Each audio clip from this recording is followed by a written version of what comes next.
So I just got back from a trip to Florida, where the woke goes to die, apparently. My neighbor, Bill Hilly, was traveling down there this week to visit his family for their annual corn cob eating competition. So I had him drop me off in Orlando on his way down, so that I could check out Halloween Horror Nights at Universal Studios.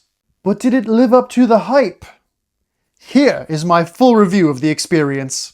So the first house I went into was for Five Nights at Freddy's, which was not all that scary if you ask me. Now sure, the idea of a greasy pizza restaurant infested with screeching children is genuinely nightmare fuel for me. But the thing is with Five Nights at Freddy's, the restaurant is shut down and all the children are dead.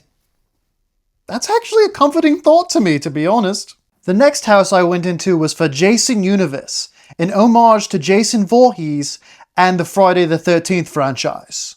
Now this one was actually a little bit scarier than the last one, with Jason lurking about in the background with his machete, but it wasn't scary enough to give me mommy issues like the titular killer. The house I went into after that was based on the Fallout TV show. Now this one actually was quite scary, as it mixed the ideas of a socially regressive 1950s-esque American culture and nuclear annihilation, which totally isn't relevant to things going on right now.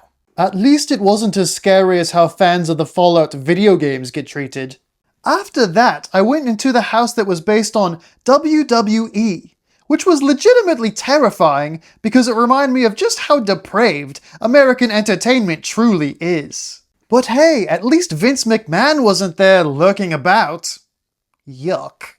The last major house I went into was the Terrifier one. And for good reason. I never believed I would be capable of seeing so many different ways for people to be killed, mutilated, and for lack of a better word, clowned on. There were bodily fluids I didn't even know existed before going to that wretched clown cafe. And speaking of bodily fluids, that blasted Art the Clown came up behind me and startled me so bad that I soiled myself in my best pair of trousers. That clown will be hearing from my lawyer. And my dry cleaner.